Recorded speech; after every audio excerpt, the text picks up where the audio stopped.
Okay, Joyce, you'll need to turn your video on, but it's all right. I'm going to ask everyone to put themselves on mute and turn off their video. So Okay. that's fine.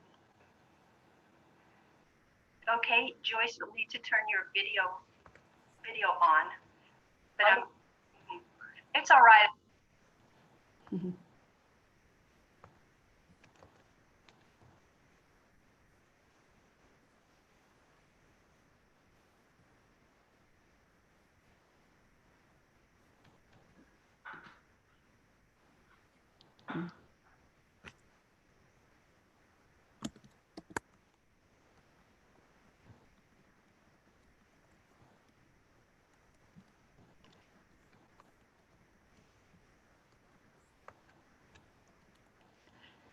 So hello, everyone. Welcome. We'll wait just a moment for others to join. I think I can go ahead. So thank you for joining. Please place yourself on mute. Let's see if I can do that.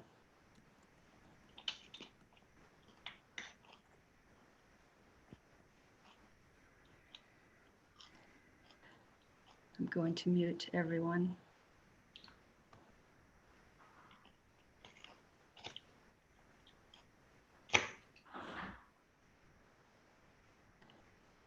So if you're not familiar with Zoom, you can control the way you view this event.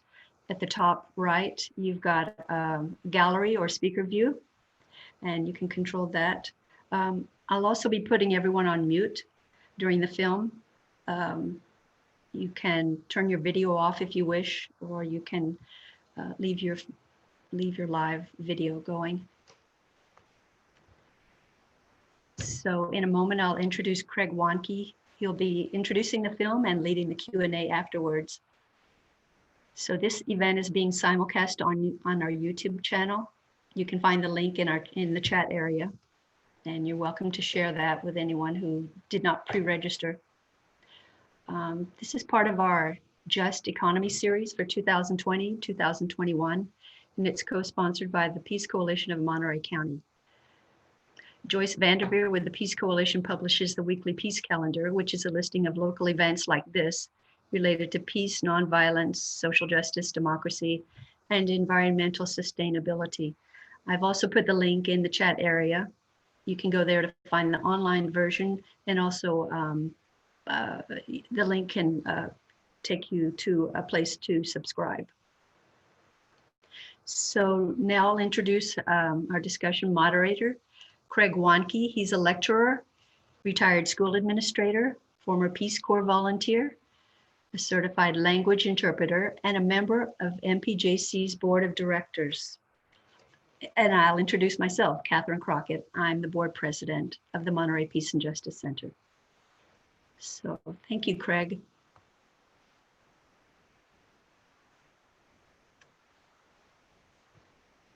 Craig, you'll probably have to unmute yourself.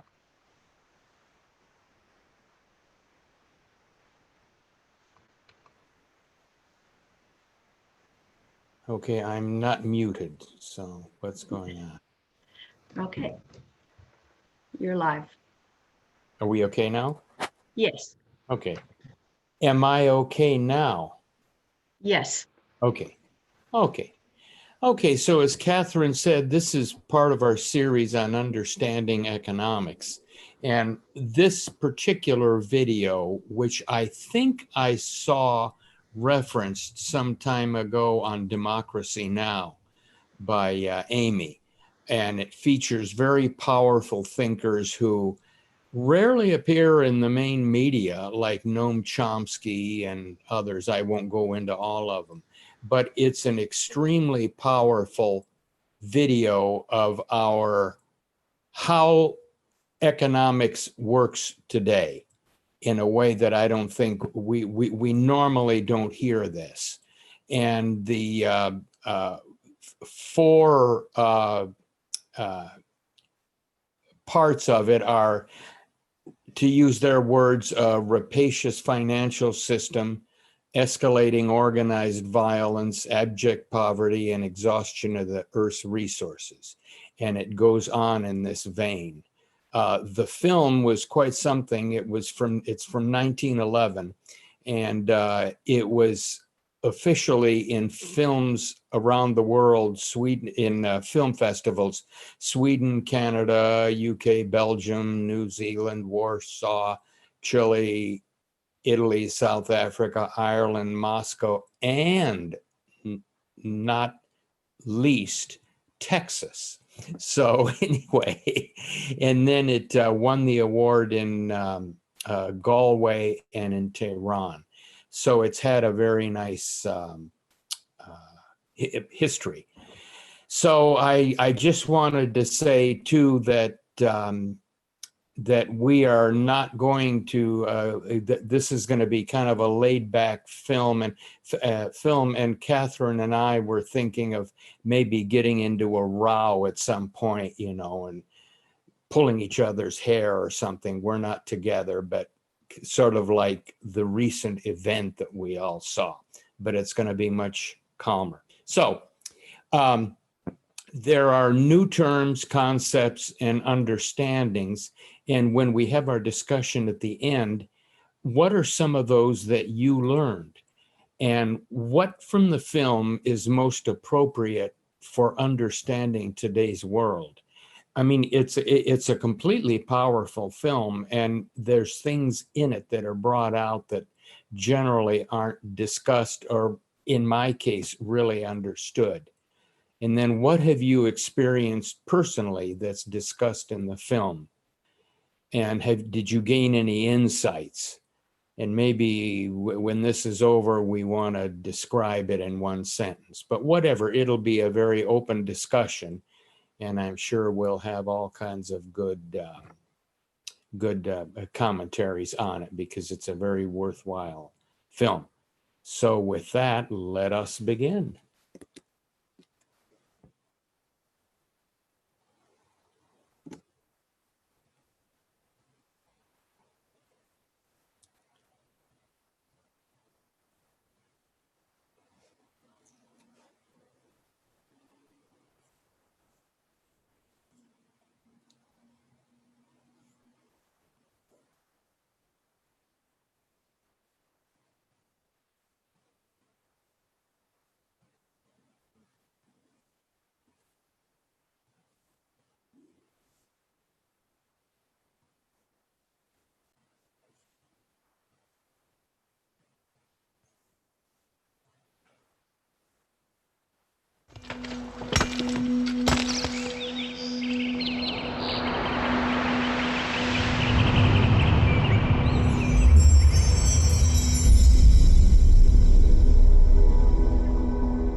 People are awfully forgiving, or they just don't understand, you know, what's been done to them.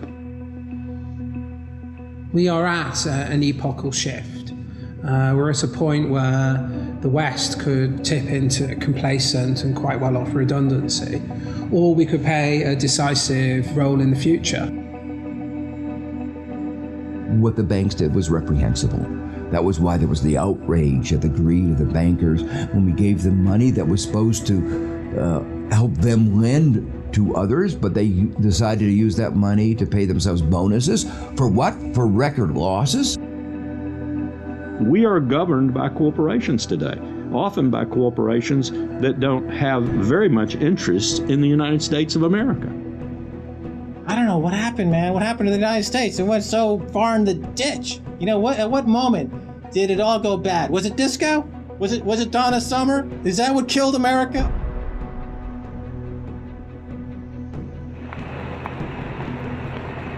We are entering the age of consequence. A rapacious financial system, escalating organized violence, abject poverty for billions, and the looming environmental fallout are all converging at a time when governments, religion, and mainstream economists have stalled.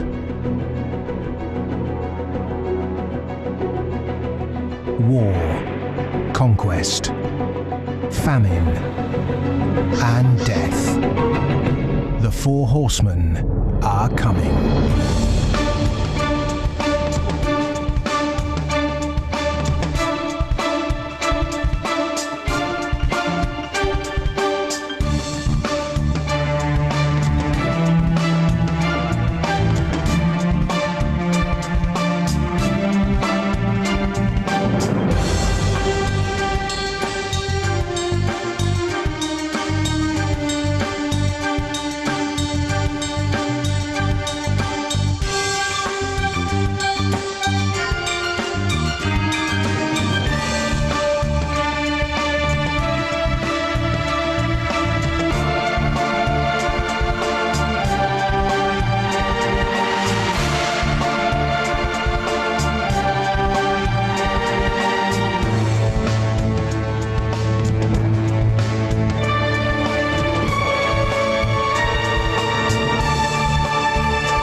This is not a film that sees conspiracies. It's not a film that mongers fear. It's not a film that blames bankers or politicians. It's a film that questions the systems we've created and suggests ways to reform them. Over centuries, systems have been subtly modified, manipulated, and even corrupted, often to serve the interests of the few. We have continually accepted these changes, and because man can adjust to living under virtually any conditions, the trait that's enabled us to survive is the very trait that has suppressed us. Most societies have an elite, and elite tries to stay in power. And the ways they stay in power is not merely by controlling the means of production, to be Marxist, i.e. controlling the money, but by controlling the cognitive map, the way we think. And what really matters in that respect is not so much what is actually said in public, but is what is left undebated, unsaid. For centuries, gatekeepers have manipulated our cognitive map. But in 1989, a computer scientist by the name of Tim Berners-Lee implemented the first successful communication between an HTTP client and server. The World Wide Web was born. It has since unleashed a tsunami of instantly accessible, freely available information. Just as Gutenberg's printing press wrestled control of the cognitive map away from an ecclesiastical and royal elite, today the internet is beginning to change governments, finance, and the media. We are at the cusp of change. But to enact it, we must first understand the things that have been left unsaid for so long. To do that, we need context from people who speak the truth in the face of collective delusion, because to understand something is to be liberated from it.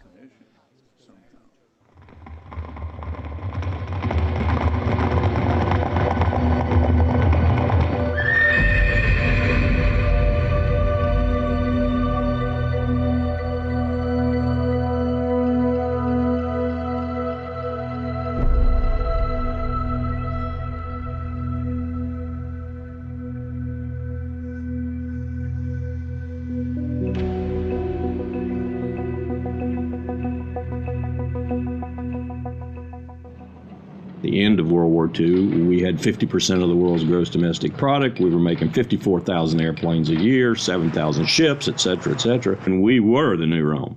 And we recognized it and devised a power management scheme in the 1947 National Security Act to, we thought, manage it. And it worked fairly well during the Cold War. But we haven't done anything since, and I think that's another sign of our inability to grasp the new world, if you will.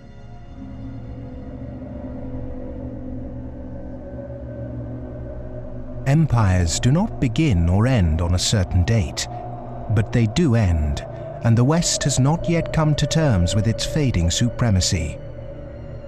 At the end of every empire, under the guise of renewal, tribes, armies, and organizations appear and devour the heritage of the former superpower, often from within. In his essay, The Fate of Empires, the soldier, diplomat, and traveller Lieutenant General Sir John Glubb analysed the life cycle of empires. He found remarkable similarities between them all. An empire lasts about 250 years, or 10 generations, from the early pioneers to the final conspicuous consumers who become a burden on the state. 6 ages defined the lifespan of an empire. The age of pioneers, the age of conquests, the age of commerce, the age of affluence, the age of intellect, ending with bread and circuses in the age of decadence. There are common features to every age of decadence. An undisciplined, overextended military, the conspicuous display of wealth, a massive disparity between rich and poor, a desire to live off a bloated state, and an obsession with sex.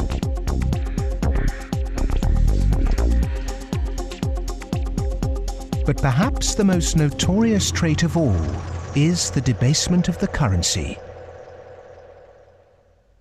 The United States and Great Britain both began on a gold or silver standard, long since abandoned. Rome was no different. So it started on a principle that was very sound, and it was on a silver standard.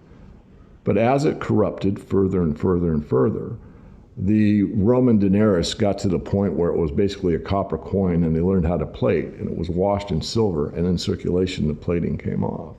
And at the end, all the senators that really did at one time represent the people only were interested in representing how much wealth they could steal at the top. Great empire wealth always dazzles, but beneath the surface, the unbridled desire for money, power, and material possessions means that duty and public service are replaced by leaders and citizens who scramble for the spoils. Historically, all the signs of the demise of empire are beginning to develop. Some are more trenchant than others. This current financial and economic crisis, that sort of thing always accompanies the demise of empire. The people of Rome were constantly being distracted by the gladiatorial events, and the politicians knew that they did this. Whenever there was unrest among the people, they had a huge event going on, and they created a new event with lots and lots of gladiators, and every day we're doing that. That is a common trait of declining empires. And so today in the United States, for example, you find a tremendous emphasis on all kinds of television programs that distract people from what's really going on. Sports is a big part of that, as it was in the gladiator times. In essence, we've been lulled into a lethargy, and we've accepted it.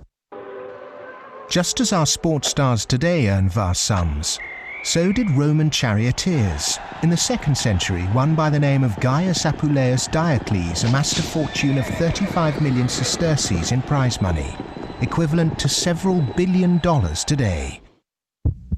Strangely perhaps, there's another profession that is disproportionately hallowed as an empire declines. The Romans, the Ottomans, and the Spanish all made celebrities of their chefs. And this again is typifying the end of an empire, where things were so great, we have this last oomph of momentum that we used to be great, and we felt great, and we don't feel it anymore. So everyone is out searching for it. Well, maybe it's in the best food, or the best clothes, or the best music, or the best movies, or a reality TV show, or another magazine. But you can never get enough of what you don't need. What you need is a strong moral conviction that is pervasive throughout the society, and integrity reigns. There's a vast apathy. There's a vast amoralism even a political nature to it. That is to say, there are vast numbers of people who don't give a damn. And so there's this natural, I suppose, entropy. Any living organism, which an empire is, of course, over time dies.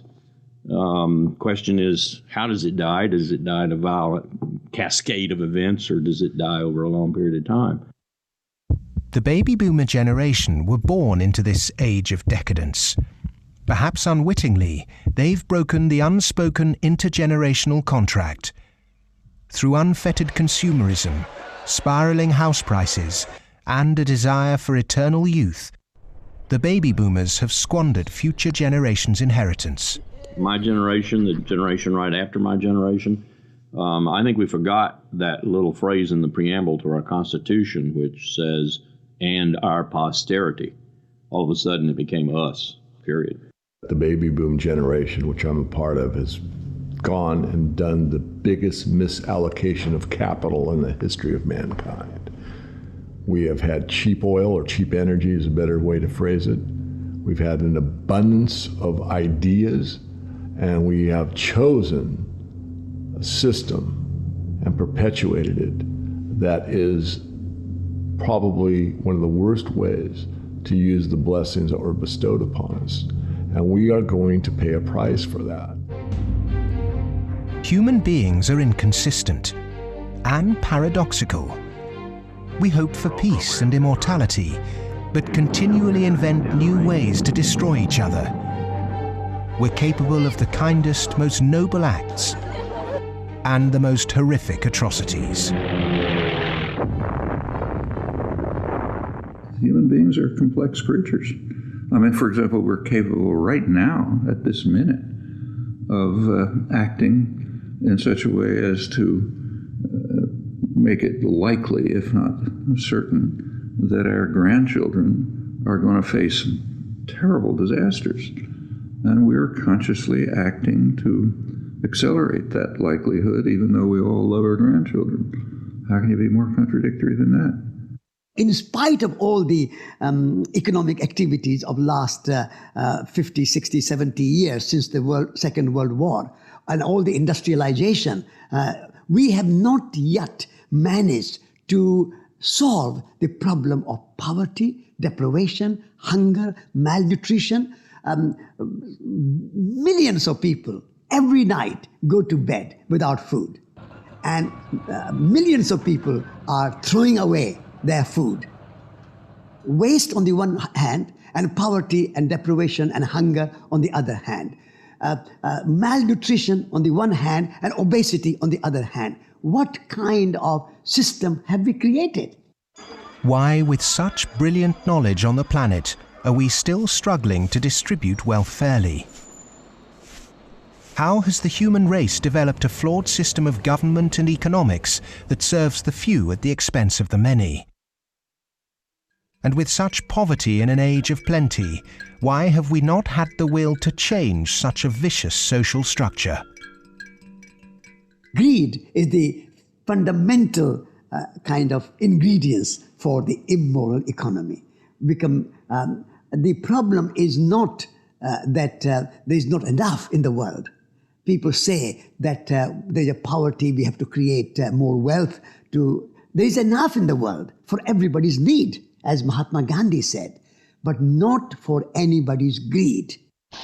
But is it just greed, or does it go deeper than that? Is the problem systemic?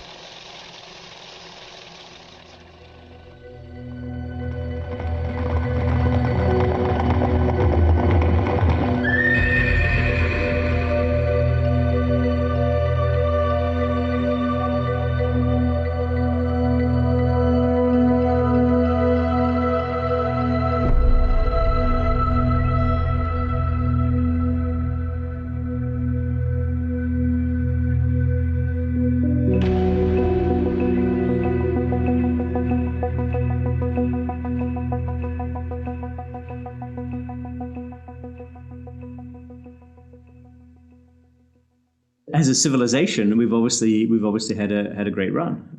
We've done very well. We had the Industrial Revolution. We survived that. We built a lot of modern military technology. We've survived that so far. We built a banking system, and we're still struggling with that part of it. But we've had a good run. It's kind of like when I was working on Wall Street for 7 years. I had the experience some people would have, let's say, working at a meat processing plant. They become vegetarian. You work on Wall Street and you see how these banks like Goldman, JP Morgan, these other banks make money. When you see money, it kind of makes you sick. Well, I think if the people knew what the banking system is up to, as Henry Ford said, there would be a revolution tomorrow morning. The fact is, most people think that what a bank does is lend you money that someone else has put in the bank previously. But what a bank actually does, what a commercial bank does, is to create money from nothing and then lend it to you at interest. If I do that, if I manufacture money in my own home, it's called counterfeiting. If an accountant creates money out of nothing in the company accounts, it's called cooking the books. But if a bank does it, it's perfectly legal. And so long as you allow fraud to be legalized, then all kinds of problems are going to pop up in the economic system, which you can't do anything about. Private banks create money out of nothing and lend it at interest. Now, that sounds absurd. When I teach sophomores, about money and banking and how banks, they never believe it. And so you have to go through it again and again. Yes, banks really do create money. They really do. Here's how it happens. And it's absurd, and they're right to doubt that could possibly be what's really going on. But it is. Now, if the banking lobby is very strong, they're going to say, well, we don't want to change this system. We're making so much money out of it. What we have to do is, A, try and convince the people that it's their fault, that their wage claims are too high, and that's why we're having lots of inflation, or people are speculating on housing, and that's why house prices are going up. What they're not going to say is that this is happening because banks are creating money out of nothing and pumping it into the system, and that's why prices are going up. But how is it that we've ended up with a system in which banks have the power to create money? Since 1971, when President Nixon took the United States off what was left of the gold standard, the world has operated under a system of money known as fiat. The dollar, the pound, the euro are all government fiat currencies. Fiat is a Latin word meaning let it be so. It is the law that this government currency be money. Indeed, without that legal enforcement and the fact that we must pay taxes with this money, that dollar bill or that computer digit that represents a dollar would be pretty much meaningless. Only the government has the power to issue fiat money, but banks can create it through lending. Over the last 40 years, since this system of fiat money became the global norm, the supply of money has grown exponentially. In fact, we've seen the greatest growth in the supply of money in history. But who benefits? Of course, those that have the power to issue money, governments and banks. Then, those companies and individuals that get this money early. They can spend it before the prices of the things they want to buy have risen to reflect the new money in circulation. In other words, they get services, products or assets cheap. But prices soon rise, so holders of assets such as houses or shares will then see gains without there necessarily being any improvements to the company or house in question. Often this can lead to speculative bubbles. But what about those at the bottom of the pyramid? Those on fixed wages or incomes, those who live in remote areas, or those with savings? By the time this newly created money has filtered down to them, the prices of the things they want to buy have increased. Their savings buy them less, however, and their wages remain largely unchanged. In some cases, they have to take on debt just to be able to afford the things they were previously able to buy, which means they have to go back to the banks. In reality, this process of creating money only redistributes wealth from the bottom to the top of the pyramid, and thus that ever-increasing gulf between rich and poor gets bigger and bigger and bigger. Well, when you get off the gold standard and you go into a fiat money currency, combined with a fractional reserve banking system, you end up compounding debt faster than you can ever possibly produce to support that debt. So eventually you're going to find yourself back into debt slavery. And that's what's happened in the U.S. For every dollar of GDP, for example, in the U.S., it also creates something like $5.50 worth of debt, because this is what happens when our economy flips over and basically capsizes. And of course, the government solution now to address all the problems is basically to create more debt. You can never get enough of a currency that doesn't work. You can print it till kingdom comes, but you can't print wealth, and you can't get yourself out of debt by making more debt. If you could print wealth, Zimbabwe would be the largest, most prosperous country on the planet. We all know it doesn't work. Of the money in the world today, 97% of it is debt. The French philosopher Voltaire once said, "All paper money eventually returns to its intrinsic value, zero." For 3 generations, the world watched the fight between capitalism and communism. But in the 1980s, the Russian economy started to collapse. The Soviet Union capitulated, and so-called capitalism reigned supreme.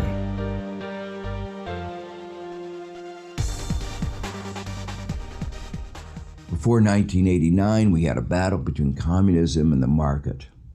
And in that battle, there was a sense of, let's not expose the flaws in the market economy. This is too important of a battle that you don't criticize our team while we're fighting their team. And their team, associated with authoritarianism, with a failure to deliver well-being to their society, it was very clear that if you had to choose between these two, which was better? Communism failed first for various reasons. I think it was inefficient, human rights, lack of respect, so forth. So capitalist West has been continuing in a triumphalist mode, thinking, our adversary has failed. That means we're doing everything right. Both systems are trying to do something which is fundamentally impossible, grow forever. And they're both going to fail. One failed first. Capitalism's going to fail later, or it's failing now. America right now is in a very interesting position because in the past 200-300 years of its history, it's a culture and a country which has almost always existed on the assumption that resources could be expanded. If there was a problem, you always try to deal with it by expanding the pie. Go west, young man. Make the pie bigger so that everyone's got a bigger piece. Now it's facing a world where possibly resources are beginning to be more constrained and where it's going to have to divide up that pie and inflict pain on people. And that's something which it is not well prepared for. How has the country moved so far from the intentions of its founding fathers? How has the American dream become so distorted? Over the last 30 or 40 years, capitalism has taken this extreme form. And a lot of it goes back to the economist Milton Friedman from the Chicago School and Ronald Reagan and Margaret Thatcher and others buying into these policies that really encourage people to take on huge amounts of debt, encourage privatization, smaller government supposedly, although bigger military, so actually the government spending goes up. Deregulation, getting rid of rules that govern the people who run our institutions, especially our corporations. It's as though we suddenly are supposed to believe that the human beings who sit at the top of corporations don't need to be regulated. They're some sort of gods. Milton Friedman, his protégés the Chicago Boys, and the neoclassical ideology beat the classical approach to economics and became the framework for what we today call capitalism. There are two main competing economic approaches which determine how we humans manage the world and distribute wealth. These are the classical and neoclassical schools. The classical school favours less government interference, more personal autonomy, and recognises that humans cannot function without natural resources. The neoclassical school, which has a more dismissive view of natural resources, thinks government should rule the economy, solve social problems, and leave the free market to look after the distribution of wealth. The neoclassical school emerged around 100 years ago due to vested interests' desire to protect their assets. This meant that neoclassical mathematical models and assumptions were divorced from reality. They're based on what ought to be, instead of the classical models which are based on what actually is. It's these neoclassical models, which favour large corporations, that have been used to legitimise the financialisation of the global economy. Championed by Ronald Reagan and Margaret Thatcher, neoclassical economics still dominates policy making today. The Reagan Revolution, as we call it in the United States, obviously the Reagan-Thatcher Revolution, if you think about it more globally, was a big change in power structure and a big transfer of opportunity and wealth. Now, it's not that the poor gave it to the rich. It was a transfer within the well-to-do, so that the financial sector in particular, in the United States, for example, but also in the UK and some other places, became vastly more profitable. And wages in that sector went up a lot. I mean, we focus on bonuses, but it's also base salaries went up a lot, overall compensation. So there's a transfer from the non-financial part of the economy to the financial part of the economy that actually is unprecedented as far as we can see in any of the available data to us. And I'm talking about all of recorded human history. In 1932, in the aftermath of America's great stock market crash, a piece of legislation was passed to protect society. The Glass-Steagall Act was introduced to separate ordinary high street banking from investment banking. 67 years later, in 1999, under the influence of Treasury Secretary Larry Summers and his predecessor Robert Rubin, President Bill Clinton repealed the Glass-Steagall Act.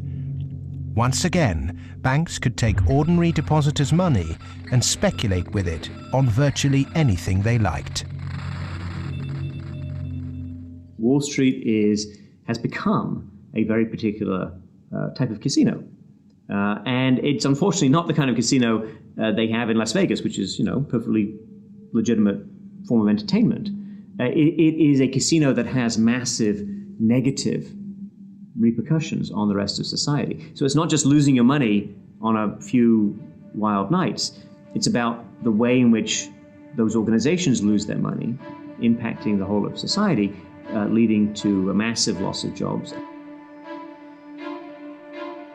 This unfettered gambling pushed the entire global financial system to near collapse. With balances and debt obligations larger than the GDP of entire countries, the banks had become too big to fail. The West was unprepared, and bankers met their reeling and disorientated governments. You have to bail us out. We need money. If you don't give us the money, the whole thing goes down. And what are you going to do with millions and tens of millions of people who have lost everything in their bank account? You will have a revolution on your hands. So fork over the money. Borrow the money, create it out of nothing, and give it back to us, and so that we can face our problems and not go under, or otherwise. And this is what Mr. Hank Paulson did in the U.S. Congress. He went there one day and he told them, well, look, we need $700 billion, and we need it now, or else. Is this system we call capitalism really capitalism? In a capitalist system, government is supposed to be small, but today the state is more bloated and invasive than it's ever been. Individuals and companies are supposed to operate in a free market. Good enterprise is rewarded with profit, and flawed enterprise with failure. But during the 2008 banking crisis, the people saw the Western economic system divided in a way they were told could never happen. Socialism for the rich, capitalism for the poor. And in America, for example, the banks that got in trouble got bailed out by the government. That's socialism. And people are arguing against socialism in America, and yet it's probably the most socialist country in the world right now. We have a system which isn't even a proper capitalist system. Rich people make mistakes that they don't get punished. Poor people make mistakes that they get punished. Yeah? Or even worse, that they don't make any mistake and they are forced to pay for the mistakes of the rich. When the taxpayer is footing the bill for the misplaced speculation of bankers, then suddenly, instead of the economy serving the human being is now in perpetual service to amoral financial organizations.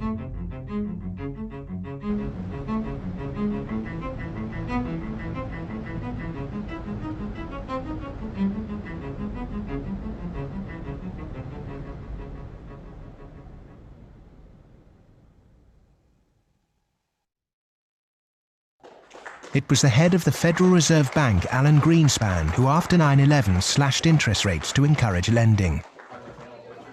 Bankers needed new participants to keep cash flowing into a system that had become a global pyramid scheme. All this newly created money entered the housing market and created unprecedented inflation. House prices rose and rose. New mothers were forced back into the workplace to service huge home loans, and the Anglo-American dream became all about land speculation. The housing market in the West isn't about ownership. The housing market in the West, because it's the only way ordinary people can get ahead, and ordinary people can't get ahead but by wages.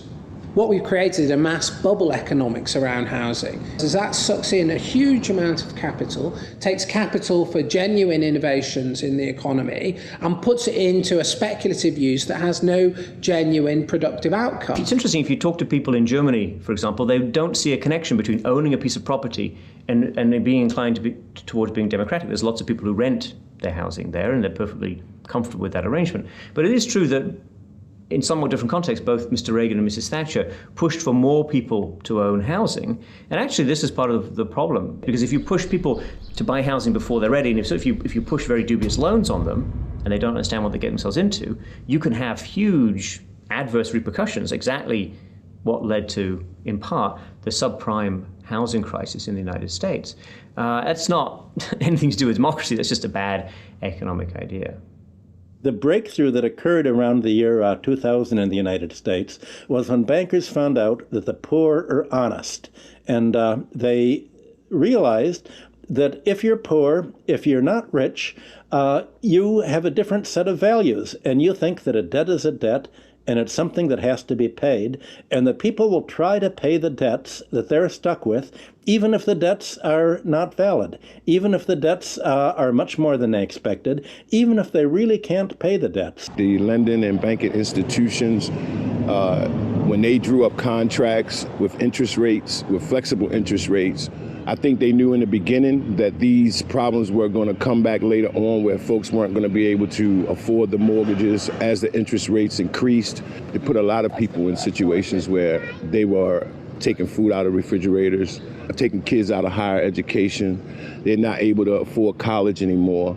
And it is making a really, really bad situation worse. The banks engaged in what was a criminal conspiracy to charge more to the blacks and Hispanics. The banks got together, backed the Bush administration to block the state prosecutions of racial lending in order to exploit and charge more to the minorities.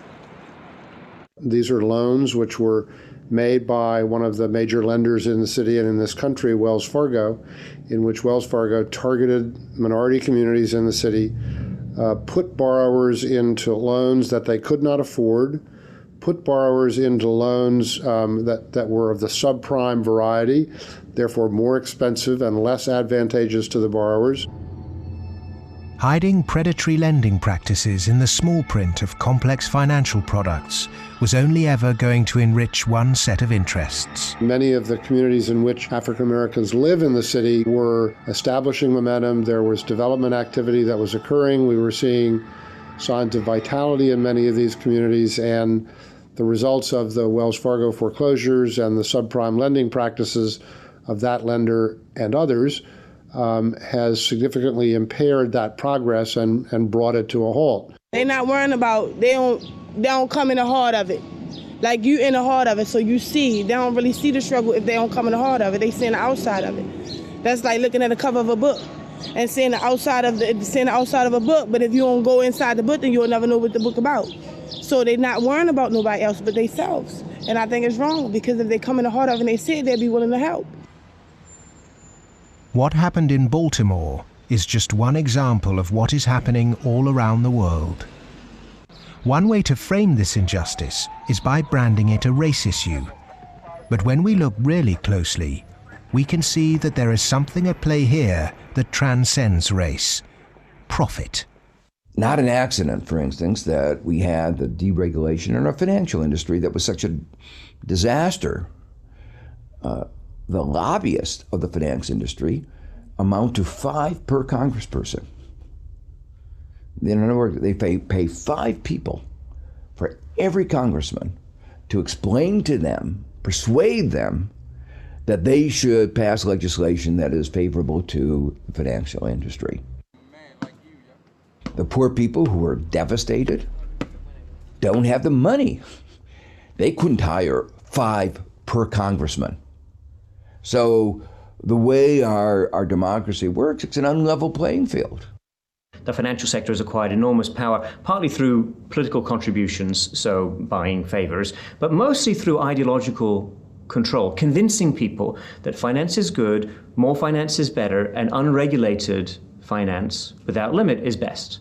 And that is really the cornerstone of this, what we call in the United States, the Wall Street-Washington corridor. I mean, if people need any proof as to who's controlling Washington, when the bailout came after Lehman Brothers collapsed, 80% of the population was against the bailout.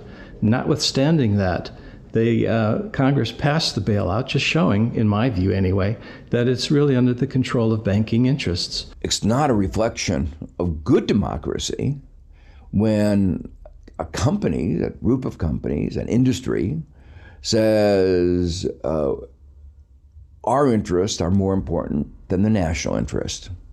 How can that happen? Very easy. That's the role of campaign contributions, lobbying, in America's political structure. We have a flawed democracy. This is an advanced oligarchy in the sense that its main mechanism of control, if you like, is through convincing people that you really need, for example, the 6 biggest banks in the United States in the particular form they exist today, with the very light level of regulation. And if you don't have them, if you try to change that, all kinds of awful things will happen. And this is not really blackmail. I mean, it sounds like blackmail, but they convince you it's not blackmail, it's just that's the way the world is. There's nothing you can do about it. Oh my goodness, you just have to cooperate with them. It's very clever. The Fed is essentially the lobbyist for the commercial banking system. When you say you want to turn regulation over to the Fed, you're saying the financial sector and Wall Street should be self-regulated.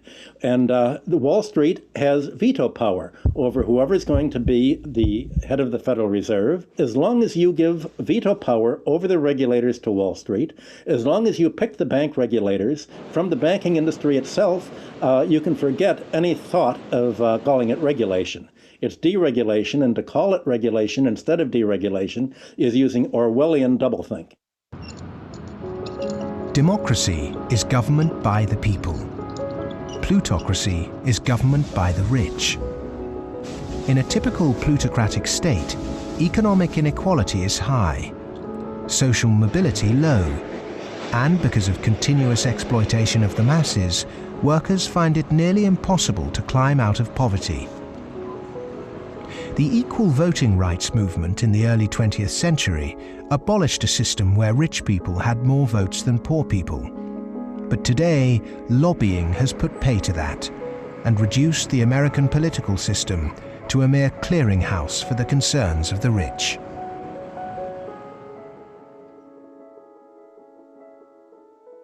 The Goldman Sachs machine is one of using profits to buy influence in Washington to change laws to make it easier to make money on Wall Street to be used to buy influence in Washington. So it's a self-reinforcing malfeasance machine that is continuing to grow as a parasite in the economy and continuing to kill the host. Famous for claiming it did God's work, Goldman Sachs is one of the most influential investment banks in the world.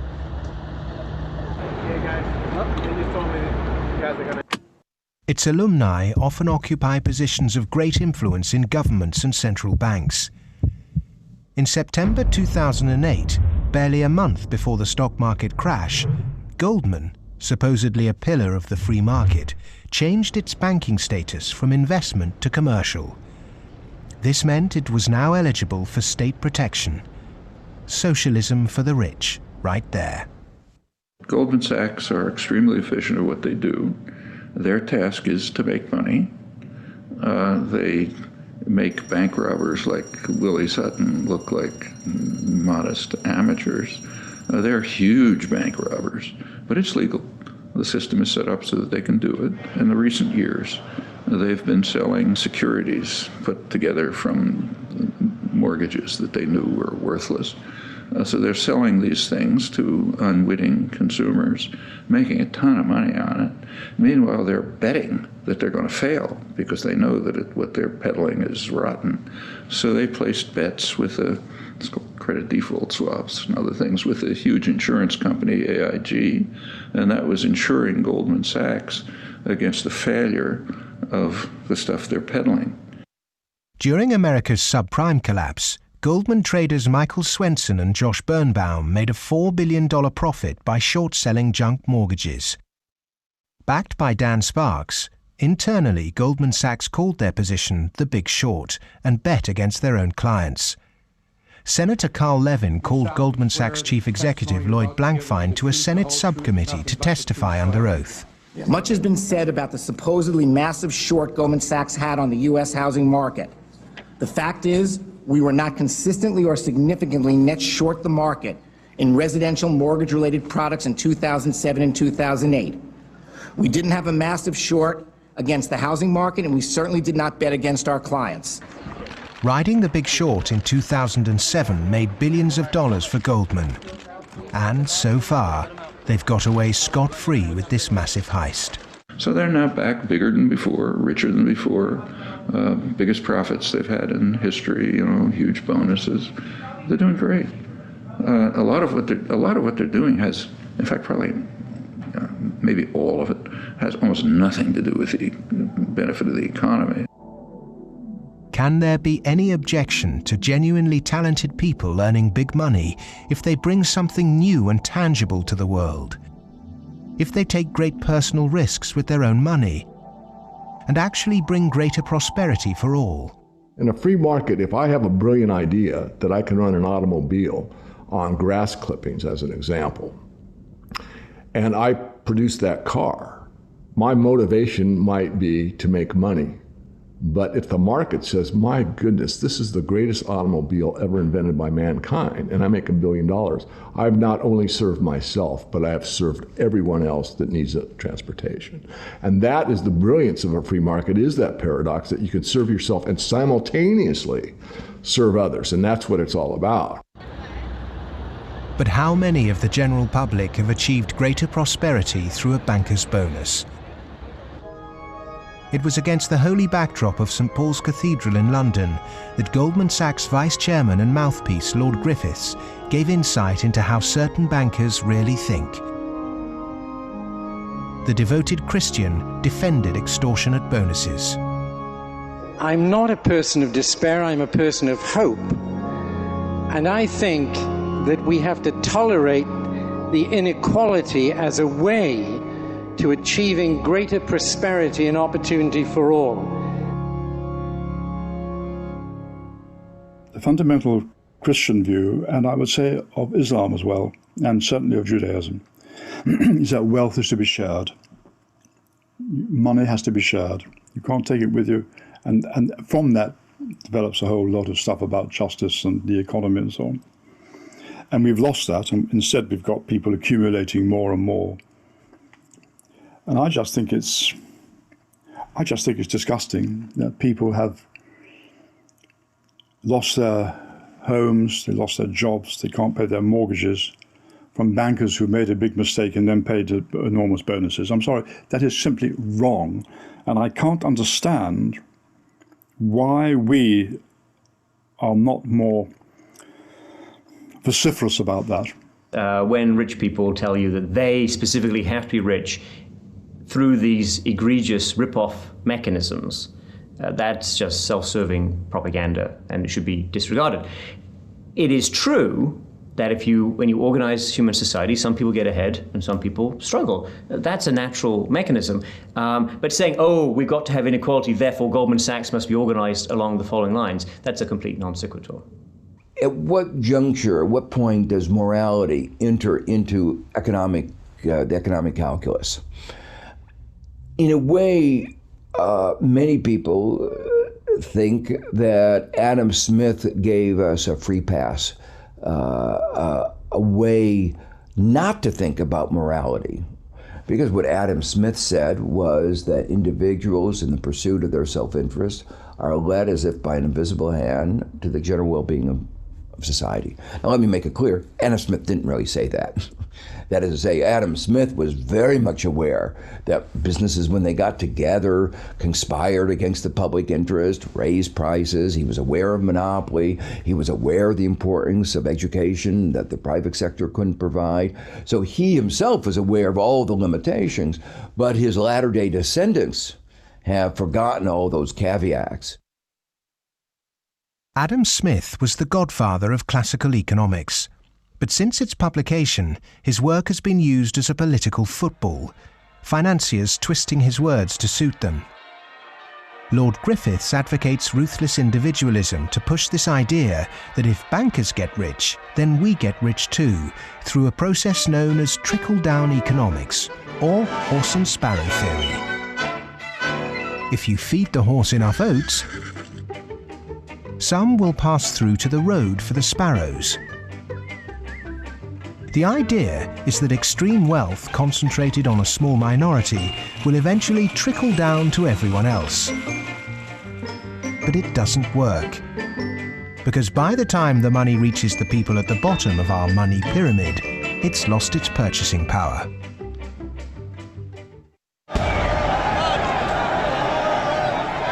But the public are now confused as to why our political leaders have allowed this to happen, and quite naturally now ask why. Because our political processes are badly flawed. They're badly flawed because of the dependence on lobbyists, on campaign contributions.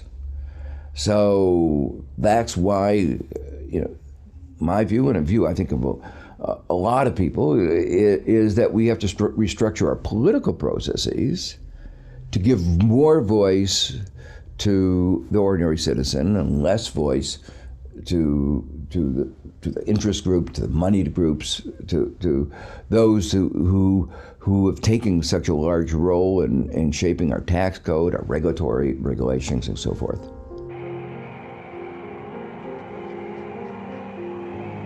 I stood on the front step of Colin Powell's house. And I look at him and say, what next, boss? And he said, what do you mean? And I said, what next? Where are you going next? I'm going to write my book. I said, no, I know you're going to write your book, but you're not going to do that for the rest of your life. Where are you going next? He said, maybe a cabinet position, but first, money. I said, money? He said, yeah, millions. That's the only way you can be a cabinet officer in the American government. Oh, wow. The Democrats and the Republicans are beholden to corporate interests, and until they become unbeholden to those corporate interests, we will never have a well-governed republic.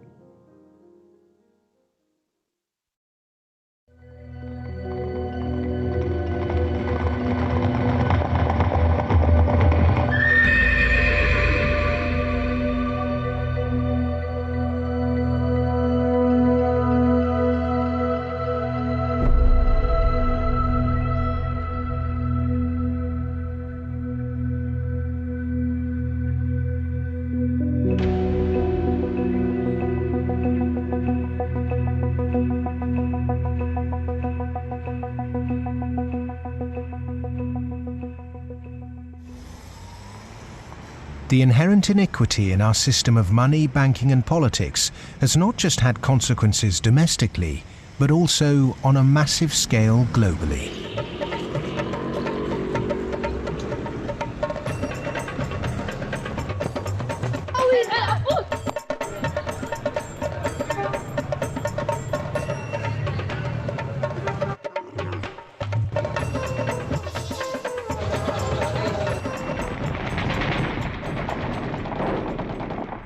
Western leaders have presented their military campaign in Iraq, Afghanistan and Pakistan as a moral obligation.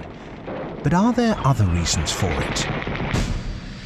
The first financial beneficiary of America's foreign policy is the military. In particular, those who supply it with arms and equipment.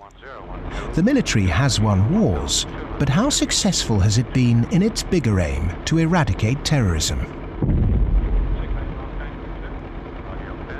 The drone attacks not only failed, but they've created extra extremism. They've helped in radicalization of youth in the northwest frontier and also in certain parts of Punjab and Pakistan. And because time after time, and sometimes, there's a feeling that America does this deliberately to destabilize Pakistan. I'm not so sure about that, but I certainly think those people who actually support this policy, every time you kill 10, the so-called terrorists, you create 500 more because they see the drone attacks as an attack on a sovereign state of Pakistan. If they really wanted to flush them out, there was no need for a huge military operation in Swat, causing the entire district to become internally displaced persons. The population of Swat is 1.8 million. There are 2.3 million refugees in the country. The whole district has been emptied. This wouldn't have been necessary if they had carried out a surgical commando operation to get the militant leaders. But they allowed them to escape, all of them. After the military, the next financial beneficiary are those who win the contracts to conduct the rebuilding process. In the West, people might even feel optimistic when they hear that the US is pumping tens of billions of newly created dollars into developing nations to build infrastructure. But often this too doesn't seem to achieve the publicized goals. Is there another reason we give these countries aid? We economic hitmen have created the world's first truly global empire, and we've done it primarily without the military. We work many different ways, but perhaps the most common is that we'll take a third world country that has resources our corporations covet, like oil, and then arrange a huge loan to that country from the World Bank or one of its sister organizations. However, the money never actually goes to the country. Instead, it goes to our own corporations to build infrastructure projects in that country, power plants, highways, industrial parks, things that benefit a few wealthy families in that country as well as our corporations, but don't help the majority of the people at all. They're too poor to buy electricity or drive cars on the highways. They don't have the skills to get jobs in industrial parks, but they're left holding a huge debt. Infrastructure which has used heavy loans from the World Bank and IMF and made from grants from Western countries, they've all gone into benefiting the elite and the feudal classes. They have not benefited the people.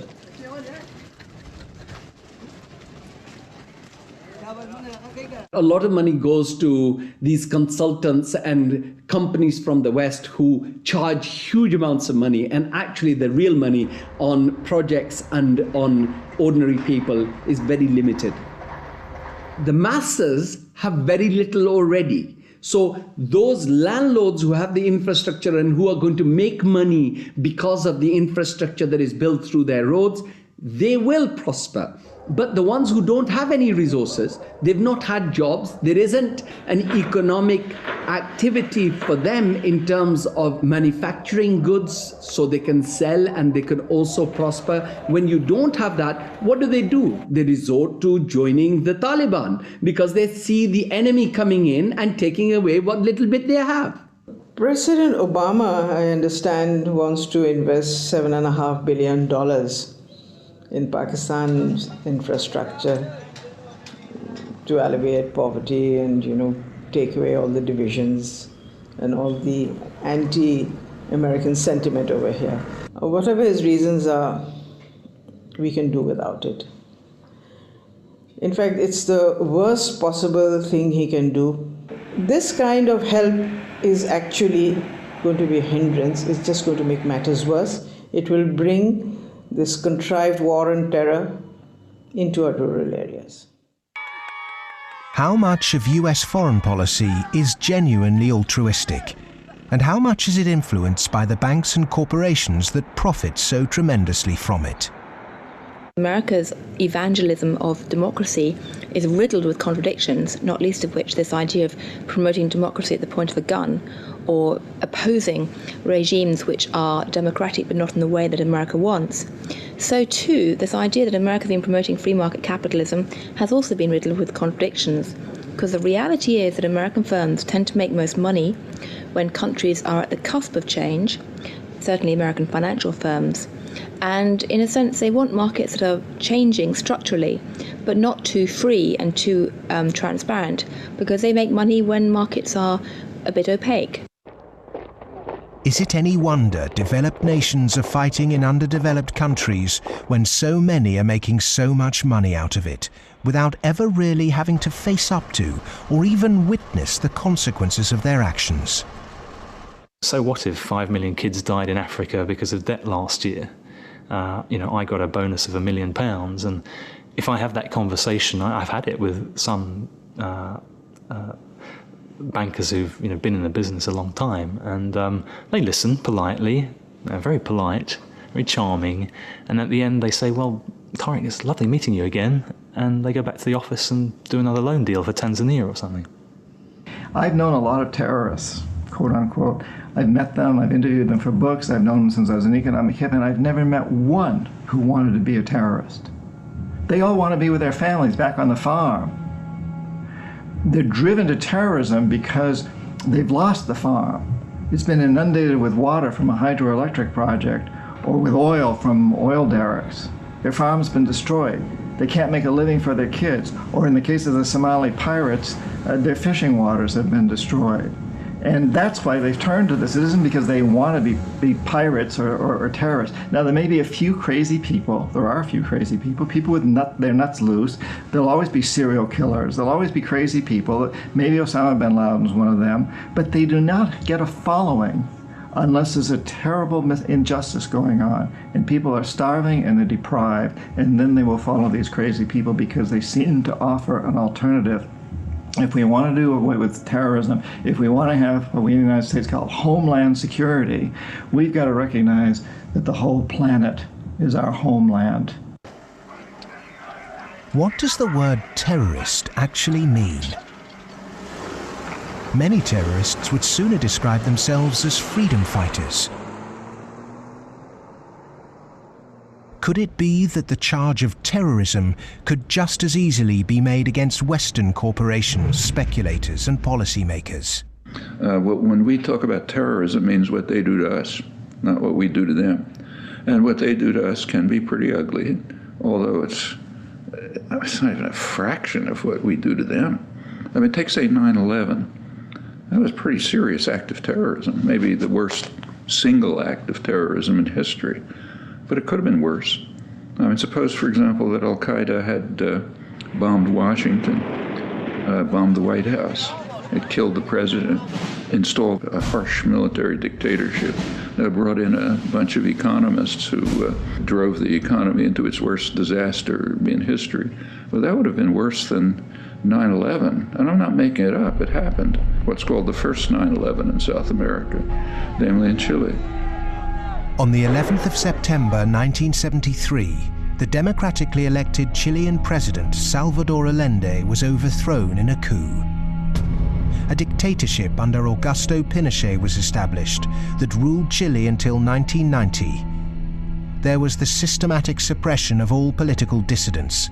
Thousands were imprisoned and murdered. Who was involved in that first 9/11? It's not hard to find them. Right in Washington and London and so on.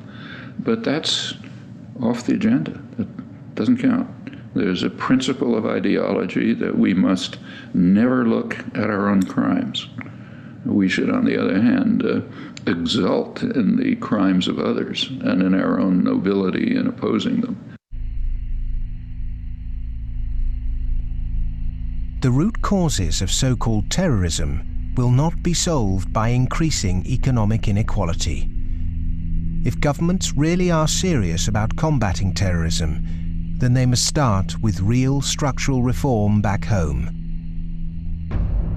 As long as banking empires chase infrastructure and debt deals in pursuit of profit, the West will continue to export injustice through finance. Millions more will be displaced, terrorism will thrive, and neo-colonialism will continue to end more and more lives around the world.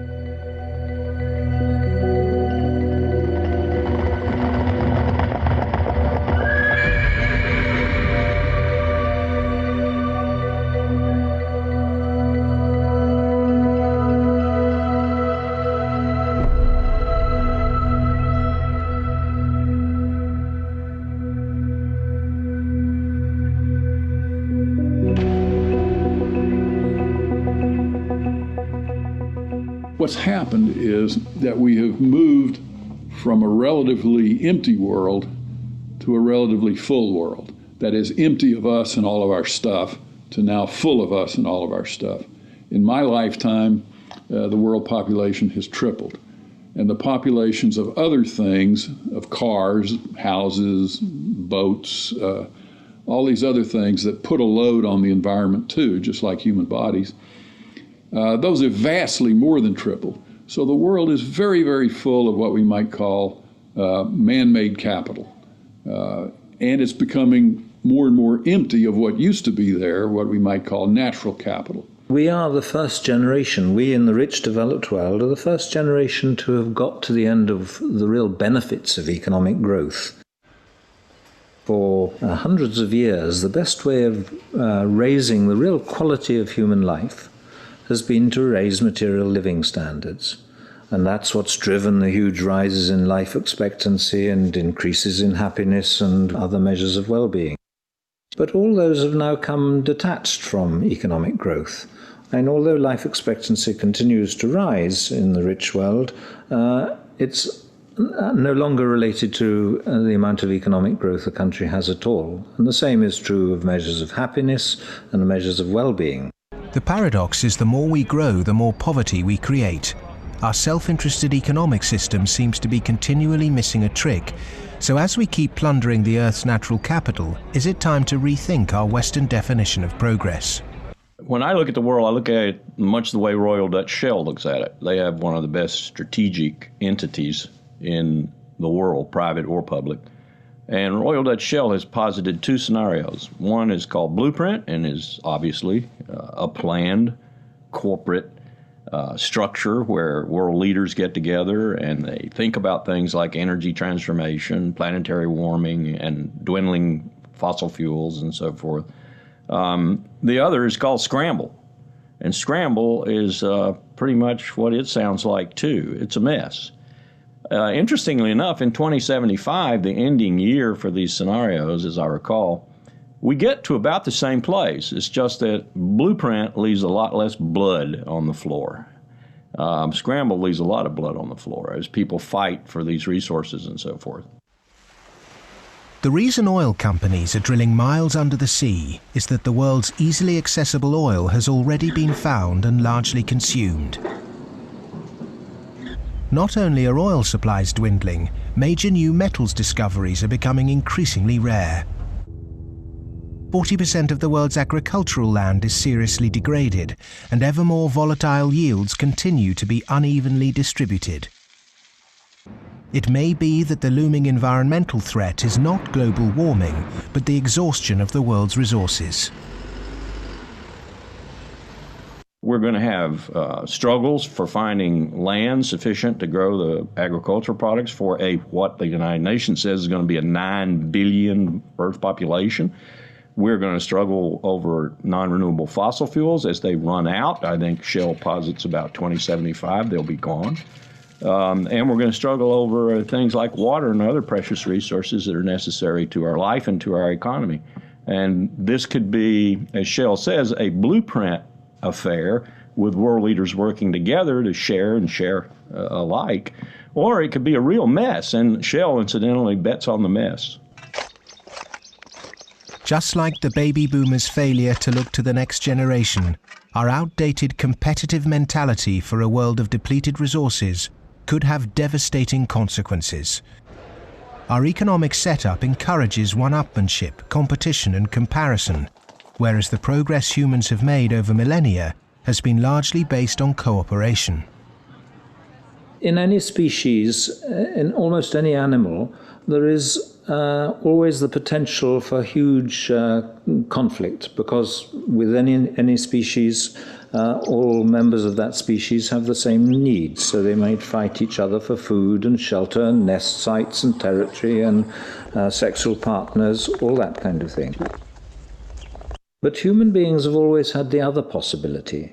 We have the possibility to be the best source of support and love and assistance and cooperation, much more so than any other animal. And so other people can be the best or the worst. You can be my worst rival or my best source of support. In a progressive society, to meet our common economic, social and cultural needs, we must move from globalization to localization. The benefits of a communal sense of fellowship, responsibility and purpose in a life driven by production, not consumption, would lead to happiness and satisfaction. Indeed, we must ask, have our modern consumerist lifestyles made us happy? I think if one had been living in the 19th century and somebody had told you that 100 years later people were going to be living in this extraordinary wealth and comfort, you know, with central heating and being able to throw away such a high proportion of our food as we do, we'd imagine that we'd be living in a state of extraordinary social harmony and everything would be rosy. And it's really quite remarkable, the contrast between, if you like, the material success of our societies and the social failure. The growth economy demands that we make consumption a way of life. He who dies with the most toys became the ambition, and retail replaced spiritual satisfaction. Unsurprisingly, sales of antidepressants skyrocketed. The fact is that the world economy over the last few years, a good share of my lifetime, has been built either on the military or on producing items that most people don't need and really don't even want when you come right down to it, but we all got to have them. Consumerism is driven by our extraordinarily social nature, that we want to have the stuff so we look good in other people's eyes. It's because I experience myself through other people's eyes, the feelings of shame and embarrassment or pride and maybe feeling envied, all those things. So, you know, the goods are just a way of, if you like, mediating the relationship between yourself and others in this extraordinarily alienated hierarchy. What's really suffered is human relationships, family life, the things that really matter to us. And in the end, the only thing that makes human beings happy isn't money. It's very clear that past a certain level, you only get marginal gains from wealth. What really makes us happy is other people. It's our relationship with other people that's really been damaged by the last 30 years.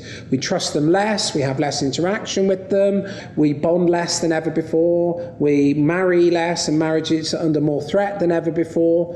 And all the associations that represent sort of permanent, unconditioned human affection are being eroded or damaged. And that's the real legacy of the last 30 years. And in some sense, we've got to recover and rehumanize our lives. Otherwise, not only will they be nasty, brutish and short, but they'll be lonely. The West is coming to the realization that its human project is failing. The West was so convinced that if you push people to achieve as individuals, the accumulated achievement of individuals would make for a successful society. And what the West is now beginning to realize is that the individual achievement without incorporating the vulnerable community is a myth. The idea was make your own life, be individually aspiring, and then you'll be individually achieving, and then you'll be individually prosperous, and then you'll be individually happy. You end up doing that in a glass jar. And the glass jar has a limited height and it's encapsulating, and in the end, you die of lack of oxygen. Human beings are alive because they seek attachment and because they're propelled by affection. So the isolated, achieving individual in the end implodes. In order to find a purpose in life, it has to be outside yourself. It matters not how you construct it outside yourself, as long as it's a positive value added to society pursued. But it has to be outside yourself. It can't be yourself. If you're pursuing yourself, you're pursuing the abyss, as Nietzsche said. You are going to wind up in the abyss.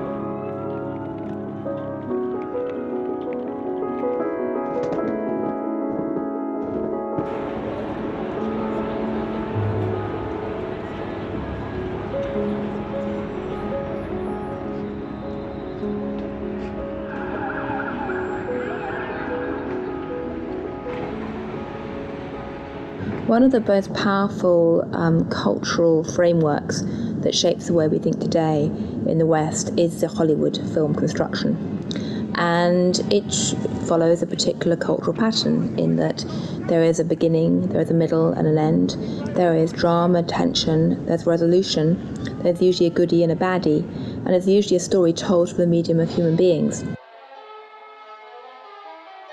This Hollywoodization of the way that people communicate and the way they tell stories about themselves and view their recent history has very much impacted how we look at the financial crisis, in that people look at the beginning, the middle and the end. They look at the drama around Lehman Brothers and they wanted, say, a resolution, and they wanted baddies, they wanted sacrificial victims as well. So people have focused on a few individuals, and the idea that somehow it wasn't just one or two individuals who were at the root of the problem, it was a systemic problem, that actually almost everyone who participated was in some way guilty, either of outright negligence or simply failing to ask the right questions or simply failing to ask why money was so cheap for so many years. The idea that it was a systemic flaw is something which is very hard for people to grasp and even harder to depict as a good story. Perhaps there is this feeling of helplessness because we don't understand what the real problem actually is. Cleansing a few bad apples will not rectify the flaws at the heart of the Western economic system. A system that should be protecting people is in fact the very thing that's enabling our four horsemen to ride with such vengeance. The modern-day four horsemen: a rapacious financial system, escalating organized violence, abject poverty for billions, and the exhaustion of the Earth's resources, are riding roughshod over those who can least afford it. They gallop unchallenged because the cognitive map that's been put in place by our schools, universities, and our media does not encourage us to question accepted norms. Instead, there is apathy. In a sense, I think we're rather depressed societies. We've got used to the idea that there's nothing that can be done. There is no alternative, that, we're never going to deal with these environmental problems and we live in a dog-eat-dog society and that's it. I think what we have to take away from this is a recognition that most of these problems can be very substantially improved by making our societies more equal, reducing the income differences, and that also helps us to solve the environmental problems. We can reach a society that is qualitatively better for all of us. Well, the apathy is sort of engineered because you don't have any discussion of this in the public media. Hardly by surprise, the public media are owned by the real estate and the financial interests, and they're not going to explain to people the integration between the financial, insurance, and real estate sectors, the FIRE sector. There's this disinformation going on, passing the buck, denying what the real driving factors are.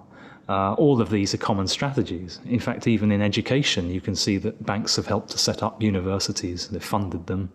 They fund think tanks. They have educational foundations. They own newspapers. All of this stuff is going on as a kind of propaganda exercise so that the people don't actually work out what the problem is. You should not assume because you don't have a background in economics or in law that these issues are somehow too complex for you.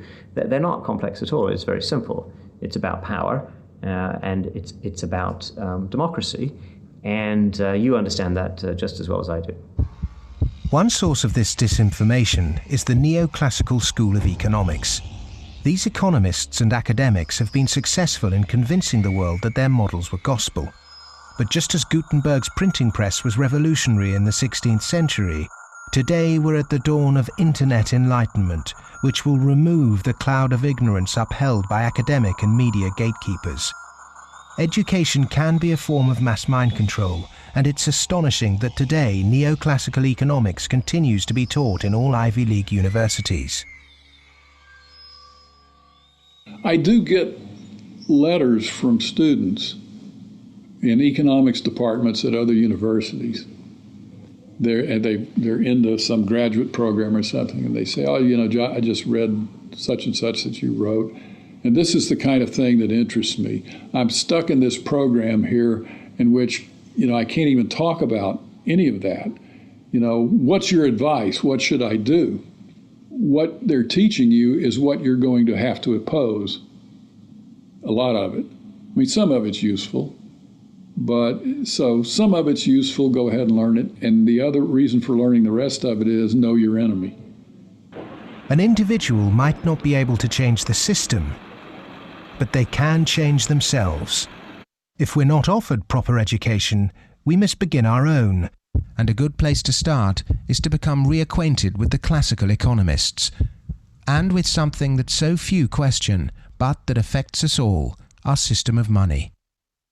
If the monetary system of the world is not reformed, then we are headed towards the end of industrial civilization. I won't say that we're going to the end of humanity, but it's just going to be an absolute collapse of our world as we have known it, because it cannot function on fiat money. And none of those who are responsible for this want to admit it, but that is the fact. The fiat system of money is a man-made law, and it's been abused. Is there a form of money whose law is not set by man? When you look at natural law and gold, I sort of describe gold as being a natural form of money. All of the gold that's been mined throughout history still exists in its above-ground stock. It's about the size of 2.5 Olympic swimming pools if you put all that gold together in one place. And the key is that this above-ground stock of gold grows by about 1 3/4% per annum, which is approximately equal to new world population growth, and is approximately equal to new wealth creation. So as the net result of this is that you have this very good consistency in gold's purchasing power over long periods of time, because the supply-demand equation is very much in balance.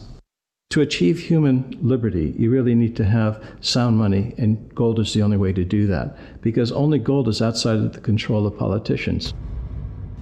With modern man-made monetary processes, a chronic excess of debt has built up at every level of society. Debt is now regarded as normal. It isn't. It's a form of slavery. But how much do we question our debt? And what should we now do about it? The classic example, most recently, of a debt cancellation was the German economic miracle in 1947. The Allies canceled all domestic and international German debts, except for the debts that employers owed their employees for the previous few weeks, and except for a basic working balance that everybody was able to keep in the bank in order to buy food for the next few weeks or so. Essentially, you would follow the 5 or 6 pages that the currency reform of 1947 did in Germany. You would start with a clean slate. That means that everybody would own their property free and clear. And the problem here is that you'd wipe off the savings that are the counterparts of that. That actually would not be such a bad thing if you look at the fact that the wealthiest 1% of Americans have concentrated an enormous amount of wealth in their own hands, more than at any earlier time since statistics have been kept. Our system of taxation also needs addressing. Currently, we're taxed on what we produce. Perhaps it would be more progressive to tax what we consume. How many American people realize that the Founding Fathers never intended Americans to be taxed on their labor? In other words, they weren't meant to pay income tax. The tax system that was exported from Britain, a relic of colonialism, has duped the world. The most important element of a tax system is to do what everybody expected to be done in the 19th century, and that is to base the tax system on land taxation, on the free lunch of land value, and on what John Stuart Mill called the unearned increment, the income that landlords made in their sleep, as he put it. Who made oil in the ground, coal or iron ore? These are things which are not the products of human effort. Of course, extracting them is, but their existence is not. And so the rents from natural resources are a wonderful source of taxation. Nobody made them, and when you do tax them, you cause all of us to use them more efficiently. So this seems like really the excellent thing to tax, rather than labor and capital. If the governments used this land site value that's supplied by nature, not by human labor, not by personal enterprise, then the government would not have to tax wages in the form of income tax. It wouldn't have to imply sales tax that add to the price of doing business, and it wouldn't have to add the proliferation of business taxes. This tax system, advocated by all the classical economists, would begin to address global poverty, as it would allow citizens in developing countries to keep their resource wealth. In developed countries, it would begin to address our housing and debt crisis and unleash the kind of entrepreneurship needed to refloat our economies. Perhaps we should also resurrect another timeless principle for workers that was promoted during the Industrial Revolution. Well, the idea that people who work in a plant ought to own it is just deeply built into working class culture. So right around here at the early Industrial Revolution in the late 19th century, the working people simply took for granted that, yes, of course, the workers should own the mills in which they work. Anything else is an attack on our fundamental rights as free citizens. They also took for granted that wage labor is hardly different from slavery. It's different only because it's temporary, and then you can be free. One of the ways you can be free is by owning your own plants. That was not an exotic view. That was Abraham Lincoln's view. In fact, it was a principle of the Republican Party in the late 19th century. It's taken a lot of effort to drive those ideas out of people's heads, but they're still there, and they are very relevant. It was the Greek philosopher Plato who said the ratio of earnings between highest and lowest paid employee in any organization should be no more than 6 to 1. In 1923, banker J.P. Morgan declared no more than 20 to 1 was optimum. Yet today's salary difference between top and bottom earners in global corporations can be higher than 500 or 1,000 to 1. When you're up in the range of 500 to 1 inequality, the rich and the poor become almost different species, no longer members of the same community. Commonality of interest is lost. And so it's difficult to form community and to have good, friendly relationships across class differences that are that large. When the public do vent their outrage at inappropriate earnings, the common defence is to move the debate to the psychological realm and quote mercurial British economist Herbert Spencer. He coined the phrase survival of the fittest, and his words are now used to justify excess. Competition in business is a good thing, but the playing field must be level. Monopolists have too much because the system they game is rigged. Under the current economic setup, the fitness of the vast majority of the world's population is irrelevant. Those that are made to pay for this crisis are not those that caused it. But those who caused it, for survival, will no doubt try to marginalize this film as socialist or even Marxist. I'm a capitalist. I'm a business person. I believe in the basic principles. That's why I'm completely appalled by seeing these principles destroyed by monarchs, monopolists, who have totally destroyed the system from within on Wall Street. And this is completely unacceptable. I'm a capitalist. I think capitalism can do it. It's not a question of getting rid of capitalism. It's a question of getting rid of this terrible form of capitalism. Capitalism, more broadly understood as market economy, not only has a future, I can't see the future of the world without it. But the question is, what kind of capitalism? What kind of market economy?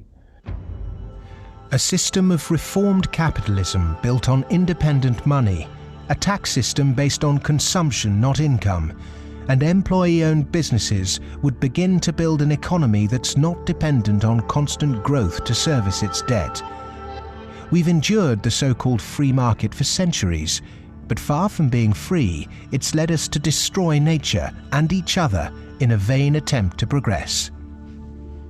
It's absolutely ludicrous to suggest that somehow there is a scientifically defined boundary of the market that we should never change. And of course, that's what the free market economy wants you to believe. Because once they convince you of that and claim that, on top of that, claim that they have the truth because they are PhDs in economics, then they can tell you whatever they want, and then you'll have to accept it. But that's where we have to take these guys on. Politics is about drawing the boundary of the market. When you think about it, a lot of things have been taken out of the market over the last 2-3 centuries. 2-3 centuries ago, you could buy and sell human beings, child labor. A lot of things that you wouldn't imagine you could buy and sell today. So, over time, we have redrawn this boundary, and there's nothing wrong with redrawing the boundary again. Things that were considered absolutely reasonable in the 1850s, like selling any chemical on a street corner and telling you that it's a pharmaceutical drug that will be good for you, things like that were absolutely commonplace then, are now serious criminal offences. Well, the same thing will be true of active money management in 100 years. The breakdown we saw in the Great Depression and witnessed again at the beginning of the 21st century occurred because in the name of growth, much was taken out of the system by those who contribute very little. Multinational corporates and banks will always want to grow without having to compensate those people who actually do the work to produce the surplus. In the past, every time too much was taken by those who contributed little, people rose up to halt the violent practices enacted by a tangible enemy. Today, the question is, with such a formless enemy pervading every element of our economic and democratic process, can it be done again? Of course it can be done again. Look, it's a cycle. We're not debt peons, but maybe rats running around a little wheel in somebody's big cage somewhere. The finance rises, finance becomes organized. You make a lot of money in banking. It's easy to go out and buy politicians. But the essence of democracy, the essence of American democracy, is this is a repeated confrontation, a repeated showdown. And in the 1830s, Andrew Jackson beat the second bank in the United States. In the early 1900s, Teddy Roosevelt beat J.P. Morgan and John D. Rockefeller. In the 1930s, Franklin Delano Roosevelt, FDR, beat everyone from Wall Street. And now we have to do it again. The one single thing that makes me optimistic rather than cynical, pessimistic, is my students. First, I do not see the desire to go to Wall Street amongst them. I see the opposite. Second, I see a disdain amongst them for people who are motivated. Not just they don't want money, I see a disdain amongst them for people who do just want money. The crises we face today are created by humans. And what is created by humans can be changed by humans. So we are all capable of transforming our world. Revolutions are philosophical. Getting organized and preventing the culprits camouflaging the real problem means it's possible to embark on a bloodless revolution against the violent organizations and barbaric leaders who've trashed the economy. Central banking, rigged capitalism, land speculation, income tax and neoclassical economics have corporatized democracy, stunted progress, perverted the course of human destiny and compromised the future of this planet. If these issues aren't addressed, then the next implosion will be on a scale unimagined. Whatever the propaganda, at the beginning of the 21st century, central banks' unregulated cheap money pumped up land values, which created an unsustainable asset bubble in a world that once again operates a rigged tax system that enriches entrenched privilege. Neoclassical economics have ruined life for the bottom billions, tempted everyone into intergenerational conflict, and created massive suffering that has no limits. Human beings go mad in crowds and come to their senses slowly and individually. History is littered with examples of people who threw themselves off the yoke of oppression to adopt radical change, only to end up with popular new rulers that maintained the status quo. To really understand something is to be liberated from it. Dedicating oneself to a great cause, taking responsibility, and gaining self-knowledge is the essence of being human. A predatory capitalist's truest enemy and humanity's greatest ally is the self-educated individual who has read, understood, delays their gratification, and walks around with their eyes wide open.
Okay, so what did we think about that?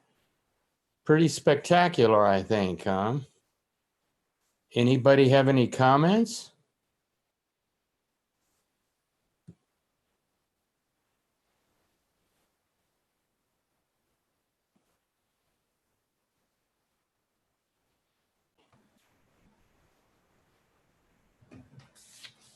It's a lot to take in. I mean, it's a bit overwhelming, really, how much. Yeah. Much is Personally, in there. Whoa. Personally, my fantasy for that would be to have a college semester course after you see the movie, and every day you'd have for an hour and a half or two one of those speakers for the semester. No, it's just, you know, you almost, I have to look at it and just pause it and sit and reflect on that, because, and I'm sorry to say, but after last night, I look at this and I think, whoa, I wonder how much of this was operating last night, you know? So it's just profoundly deep and challenging and wonderful. I just think it's a spectacular bit of film. Yeah. Anybody have any questions, any comments?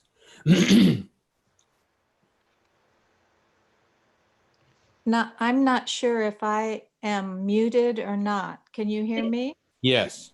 Oh, okay. Well, I agree. It's just, it covers so much. It's really dense. There's a lot of food for thought.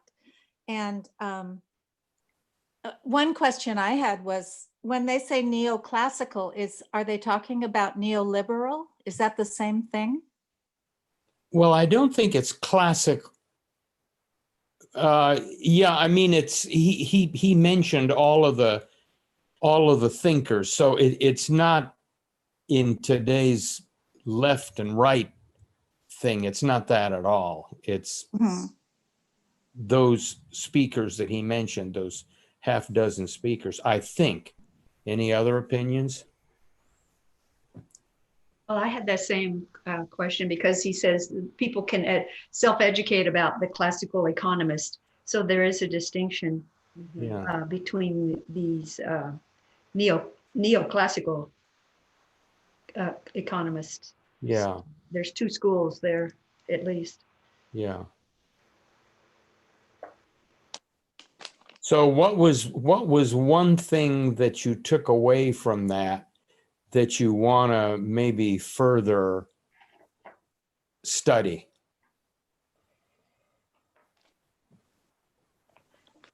My takeaway is that I'm abysmally ignorant about economics, and I need to start over again.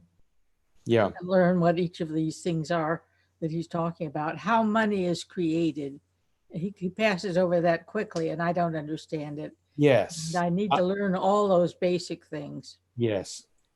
Yeah, I absolutely agree with you, Joyce. I would like to have the banks creating money elucidated on more, because I don't understand that. You know, Ricky Diamond talks about banks just creating money, or the Fed just creating money, and I still don't quite get it, but it relates to this. Yeah. Well, when the government, I mean, I don't want to put myself out as anybody more than a slight notch above ignorance, but when the government creates money, and I saw this in Cuba and Peru, then you're on the road to inflation.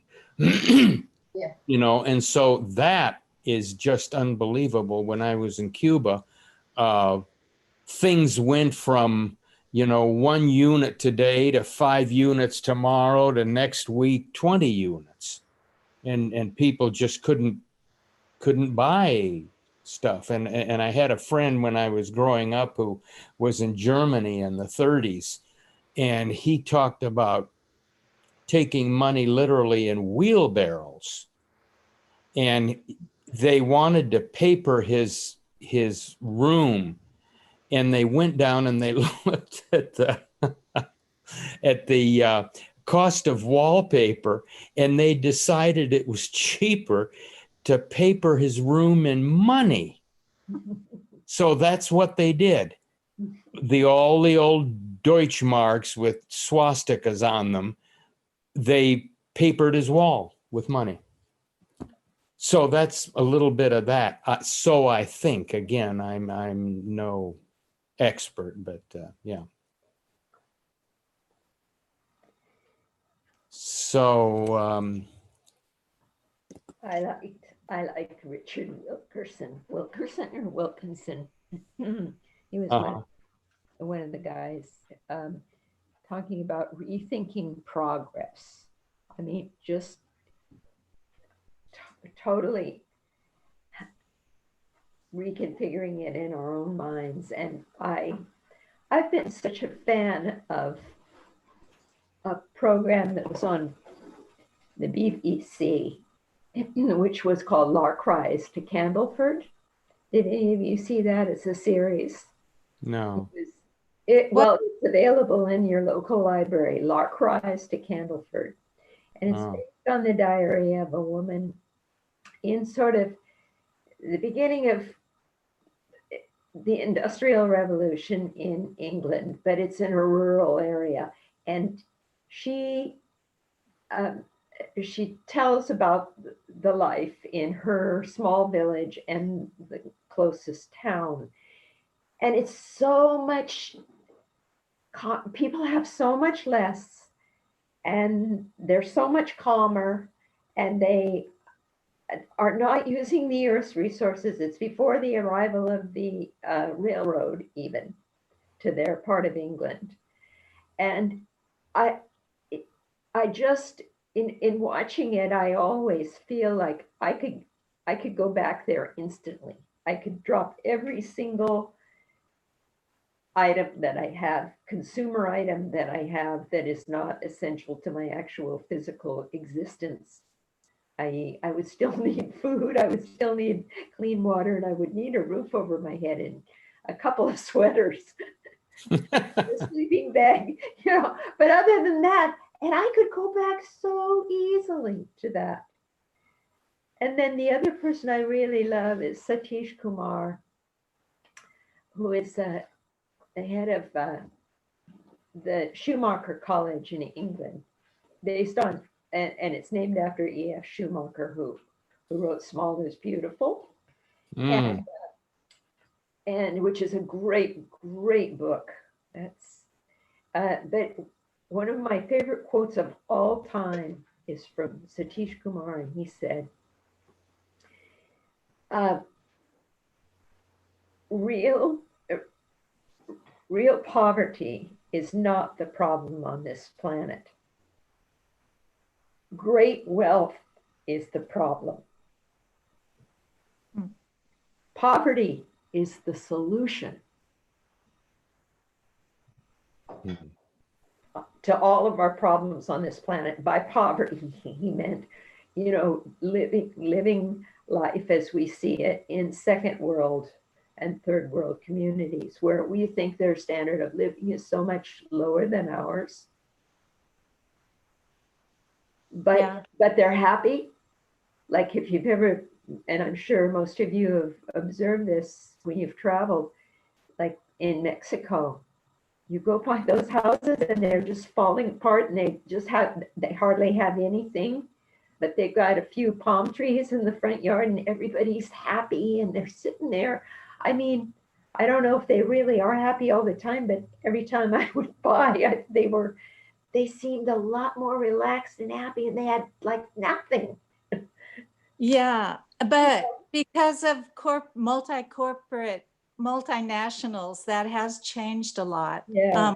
Even back in the 70s, that, most people, or many more people in Mexico, had their own plot.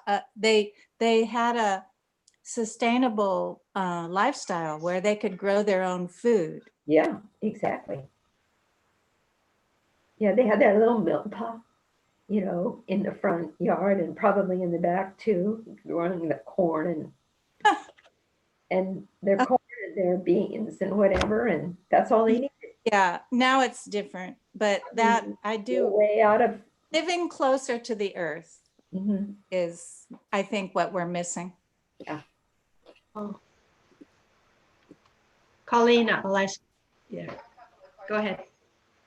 Two. One was part of the talking about the debt forgiveness of everybody's debt forgiveness. And I don't listen to politics. I don't watch the news. I only get my source of news from the financial markets. That's where, and that's worldwide financial markets, not just the United States. And so I'm hearing this little whispers of worldwide debt forgiveness. And attached to that is the fiat currency going from to digital. And once the banks are able to do digital, then there is no more reason to create money because it's all in a computer system. And we will even have less mobility because nothing will be able to be done without that little debit card, because there will not be any more fiat currency. And so I didn't know if any of you were, what do you think of the debt forgiveness? Do you really think that's a possibility, or what? And we can tell that we're already getting primed for digital economy by not being able to use cash in a lot of different stores now, and how everyone wants you to use your debit cards instead of cash, and no change. And slowly but surely, things are changing so much in the financial markets right now and we are just so concerned with other things that we're not seeing what's happening in the financial market and how it is changing rapidly. So what do you think? Think we're going to get a debt forgiveness?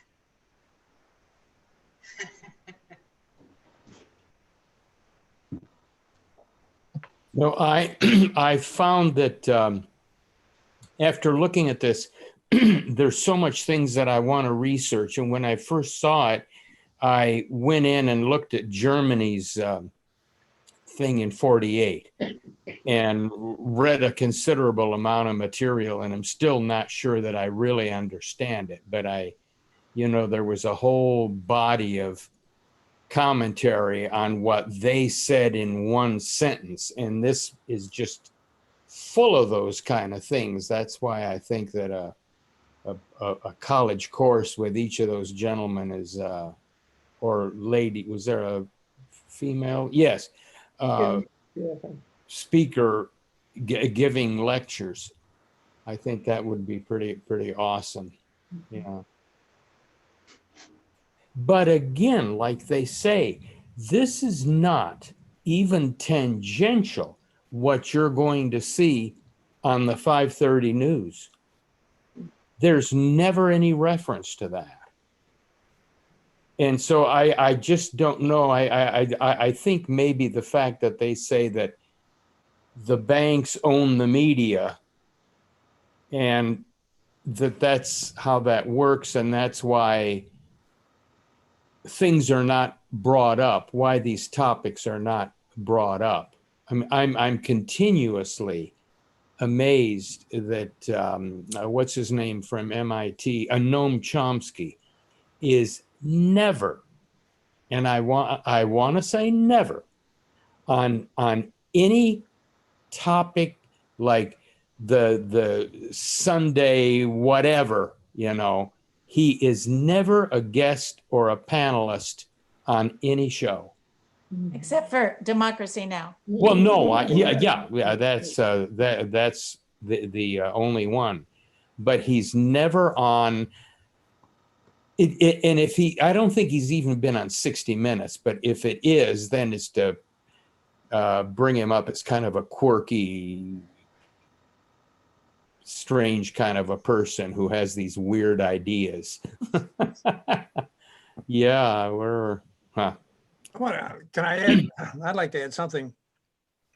I thought it was a terrific movie. It was terrific education, for one thing. And I agree with you, Craig, that there needs to be a lot more discussion and presentation around these subjects. I think the systemic racism issue is kind of catching hold generally throughout the country, at least in selected areas. But it's a systemic issue. That's my point, is the systemic issue. This Four Horsemen talked about the systemic problem of the banking system or the financial structure that we have. And so there are systemic dynamics that we as individuals have very few opportunities to, first of all, understand. Second of all, play an active role in change. We can be a mouthpiece. It's a little bit like you talk about Noam Chomsky. I mean, he gets silenced by the major players in our culture. And so who are we? Who are we?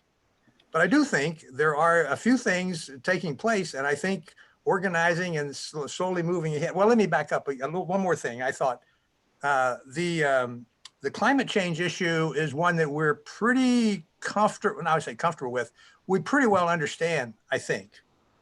He talked about the resource depletion as another side of climate change.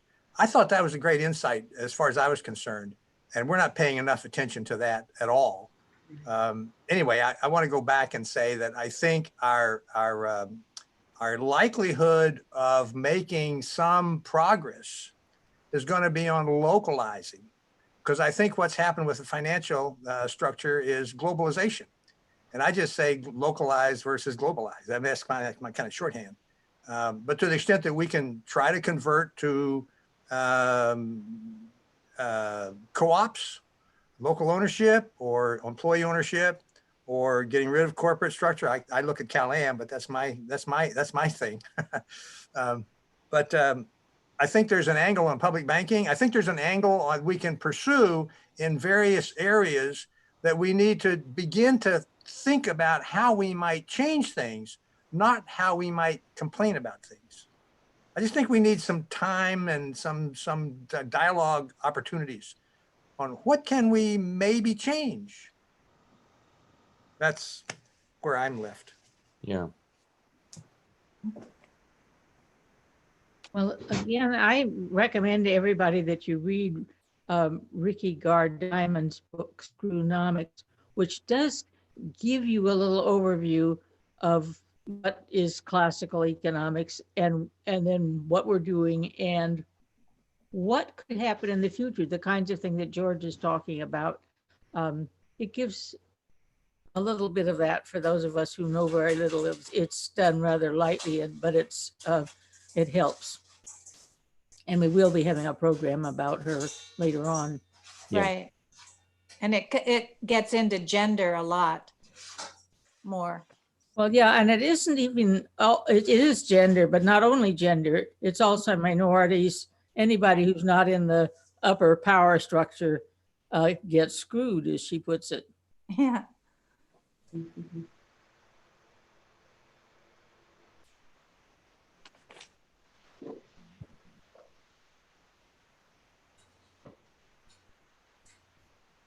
Well, we are at 8 o'clock.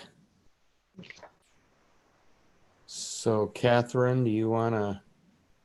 Okay, you've done a good job. Thank you very much, Craig, for leading the discussion and for suggesting this documentary. It's a lot of insight, and it's worth seeing again, and maybe even more than that. So thank you, everyone. And this will be made available for viewing afterwards. It'll be posted on Monterey Peace and Justice Center's YouTube channel.